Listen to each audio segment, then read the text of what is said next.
Hello Gemini, and welcome to your monthly horoscope for June for the Sun or the Ascendant. As ever, I'm going to give you the key features to look out for, but then please stay with me. I will dive deep to give you in forensic detail each of the key events and dates as far as your sign in particular is concerned. Now obviously your ruling planet is Mercury, and that is in retrograde as we come into this month, and in, quite honestly, a rather tender area.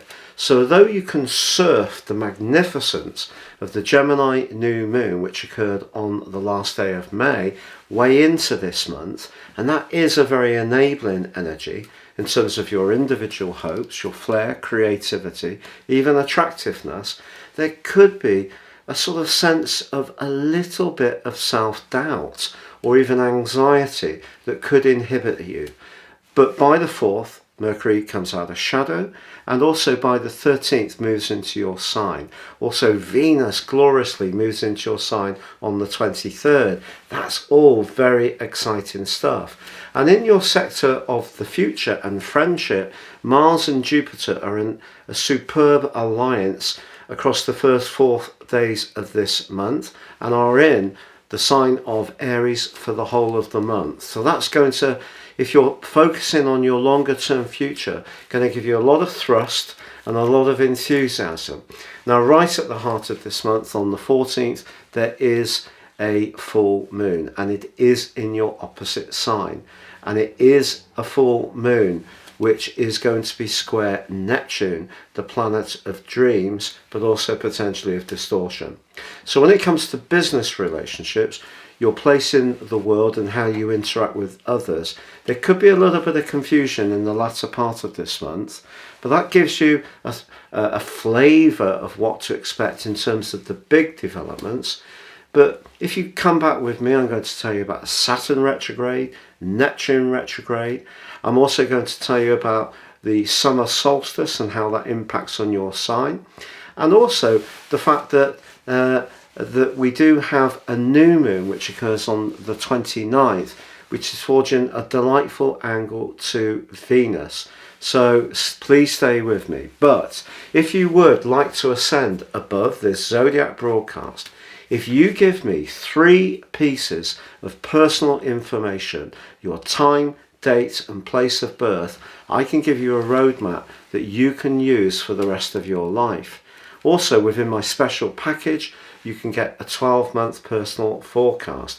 Please see the link below and get 30% off. And if you've yet to subscribe to my channel, I'm nearly there to those 100,000 subscribers. All the challenges I've had with my health over the years have held me back. In the early days of YouTube, you know, I used to be about the 3rd most watched astrologer. I think that a lot of the people that have come in since then have been a bit more fortunate perhaps with their circumstances, and that's great for them. But if you would like to subscribe, please click or tap on the bell notification symbol. So Gemini, your monthly horoscope for June is really given a great deal of support by the fact that the sun is still being reverberated by the magnificence of the moon from the very last day of May. And that new moon energy is cascading all the way into this month. But of course, Mercury, your ruler, being in retrograde is not really a helpful thing. It's possible that you tried to start something a couple of weeks ago, perhaps even towards the end of April when the shadow period began, and as the retrograde kicked in and then Mercury retreated back from your sign into Taurus, something may have just seemed to go slower and seem more ponderous and more frustrating. The great news is that by the time you get to the middle of this month, I think your direction of travel is going to become much clearer to you, and that's really going to please you.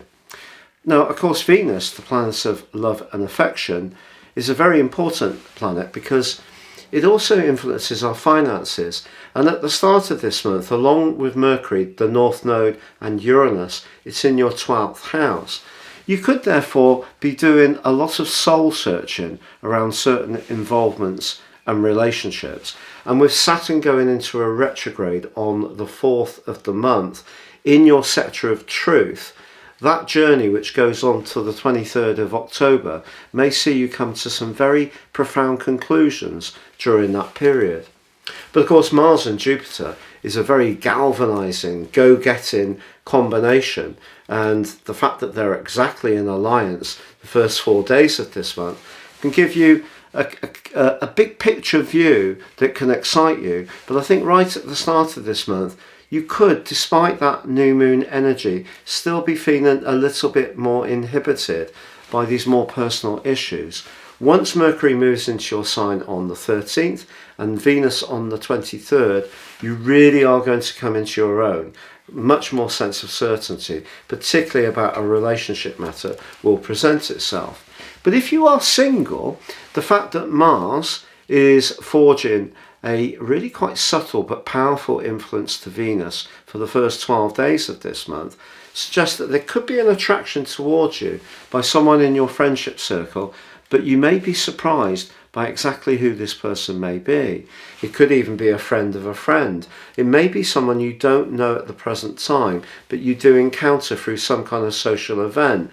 But there may be a sense about this person or this situation that it reminds you of something from your past. In certain situations, I think it could be possible that an old flame could come back into your world.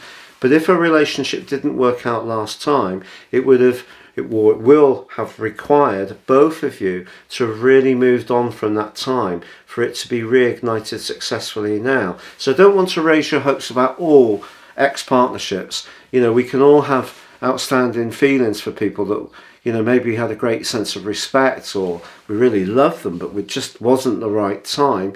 But I wouldn't say that every relationship will just slot back into your world. I think what you're needing at the start of this month is someone to understand the much deeper side of your nature.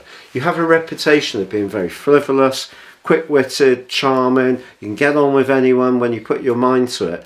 But there is another side to you, and I think the person who's really going to have the greatest impact on you, whether it's a friend, a colleague, or a potential love partner, is someone who really understands what makes you tick at a much deeper level.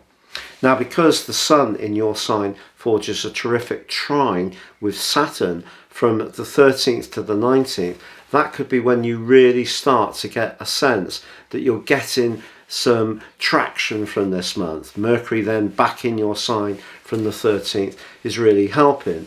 The navel gazing will have eased. You're coming more into the moment.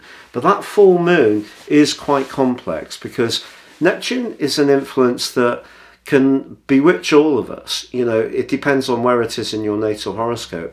For me, it's in my first house, and it's very influential in my chart. So I've always been very sensitive and a little bit of a dreamer. But if you're much more of a realist, I think what Neptune can do is expand your imagination.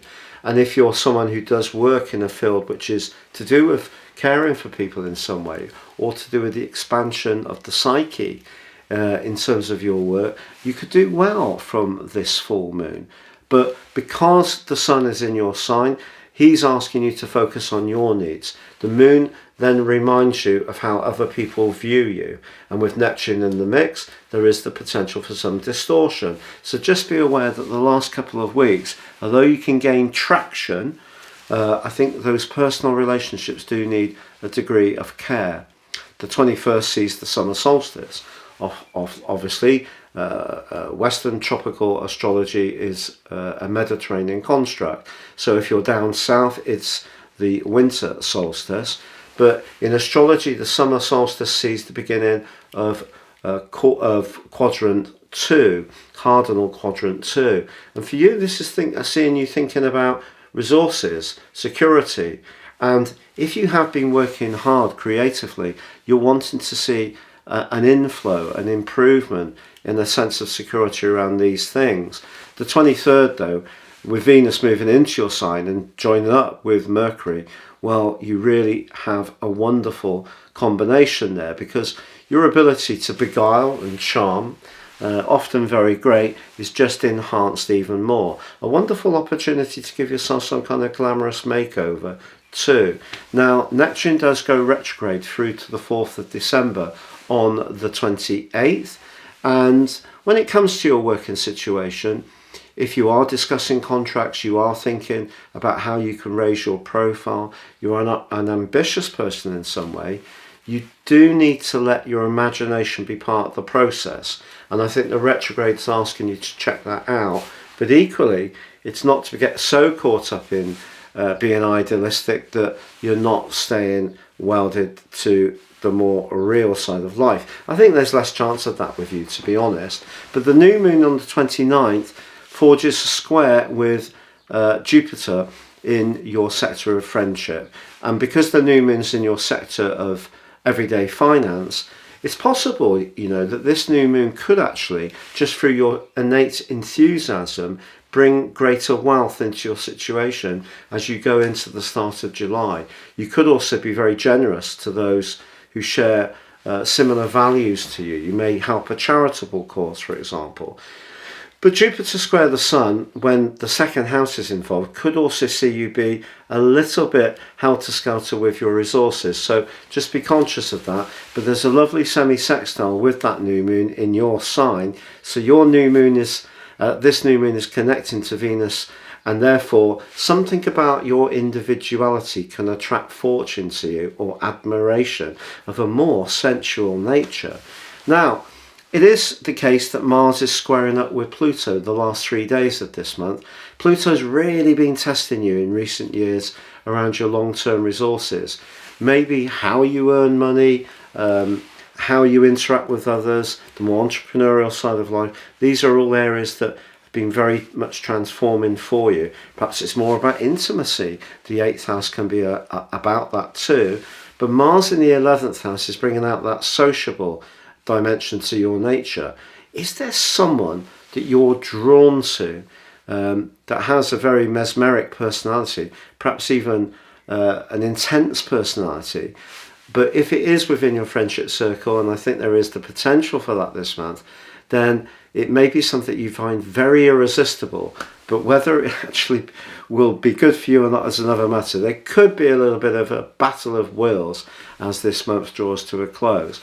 But you can see initially this month, your ability to create something for your future, which is to do with your flair, your imagination, or your individuality, is strong. But you do need to believe in yourself, because there could be a little bit of inner doubt as the month begins.